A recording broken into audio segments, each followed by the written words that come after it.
ಎಲ್ಲದು ಶುಕ್ರವಾರದ mini log ಆಗಿರುತ್ತೆ.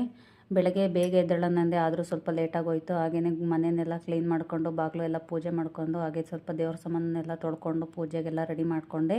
ದೇವ್ರ ಪೂಜೆ ಆದಮೇಲೆ ಒಲೆ ಪೂಜೆನೂ ಸಹ ಡೈಲಿ ಮಾಡ್ತೀವಿ ನಾವು. ತಿಂಡಿಗೆ ಇಡ್ಲಿ ಸಾಂಬಾರು ಮಾಡೋದ್ರಿಂದ ಇವತ್ತಿಗೆ ಸಾಂಬಾರು ಮಾಡೋದು ಹೇಗೆ ಅಂತೇಳಿ ತೋರಿಸ್ತಾ ಇದ್ದೀನಿ. ಮೊದಲಿಗೆ ಒಂದು ಕಡಾಯಿ ಇಟ್ಟು ಅದಕ್ಕೆ 1 ಟೇಬಲ್ ಸ್ಪೂನ್ ಎಣ್ಣೆ ಹಾಕ್ಕೊಂಡಿದ್ದೀನಿ. ಮೆಂತ್ಯ, ಮೆಣಸು 1 ಟೇಬಲ್ ಸ್ಪೂನ್, ಕಡಲೆಬೇಳೆ 1 ಟೇಬಲ್ ಸ್ಪೂನ್, ಉದ್ದಿನಬೇಳೆ ಹಾಗೆ ಒಂದು ಅರ್ಧ ಇಂಚು ಚಕ್ಕೆ ಹಾಕ್ಕೊಂಡು ಚೆನ್ನಾಗಿ ರೋಸ್ಟ್ ಮಾಡಿಕೊಂಡು ಹಾಗೆಯೇ 3 ಟೇಬಲ್ ಸ್ಪೂನು ಧನಿಯಾ, 1 ಟೇಬಲ್ ಸ್ಪೂನು ಜೀರಿಗೆ ಹಾಕೊಂಡು ರೋಸ್ಟ್ ಮಾಡಿಕೊಂಡು ಒಂದು 8 ಗುಂಟೂರು ಮೆಣಸಿನ್ಕಾಯಿ, ಒಂದು ಎಸ್ಲು ಕರಿಬೇವು ಹಾಕ್ಕೊಂಡು ಹುರ್ಕೊಂಡಿದ್ದೀನಿ. ಹಾಗೆಯೇ ಮಿಕ್ಸಿಗೆ ಸ್ವಲ್ಪ ಕಾಯಿ ಹಾಕ್ಕೊಂಡು ಮಿಕ್ಸಿ ಮಾಡ್ಕೊಂಡಿದ್ದೀನಿ. ಹಾಗೆ ಒಂದು ಪಾತ್ರೆಗೆ ಸ್ವಲ್ಪ ಎಣ್ಣೆ, ಜೀರಿಗೆ, ಈರುಳ್ಳಿ, ಟೊಮೊಟೊ, ಕರಿಬೇವು ಹಾಕಿ ಹುರ್ಕೊಂಡು ಹಾಗೆ ಮಿಕ್ಸಿ ಮಾಡಿರೋದನ್ನ ಆ್ಯಡ್ ಮಾಡಿಕೊಂಡು ಇದಕ್ಕೆ ಬೇಳೆಕಟ್ಟನ್ನ ಆ್ಯಡ್ ಮಾಡಿ ಸ್ವಲ್ಪ ನೀರು ಬೇರಿಸ್ಕೊಂಡು ಹಾಗೆಯೇ ಇದಕ್ಕೊಂದು ಒಗ್ಗರಣೆ ಕೊಟ್ಟು ಹಾಗೆ ಸ್ವಲ್ಪ ಗಾರ್ಲಿಶಿಗೆ ಕೊತ್ತಂಬರಿ ಸೊಪ್ಪನ್ನ ಹಾಕಿ ಒಂದೆರಡು ಕುದಿಸ್ಕೊಂಡ್ರೆ ಸಾಂಬಾರು ರೆಡಿ ಆಗಿರುತ್ತೆ. ಯಾರಿಗಾದರೂ ಇಂಟ್ರೆಸ್ಟ್ ಇದ್ದರೆ ಲೆಂತಿ ವಿಡಿಯೋದಲ್ಲಿ ಹಾಕಿದ್ದೀನಿ, ಒಂದು ಸಲ ಚೆಕ್ ಮಾಡಿ.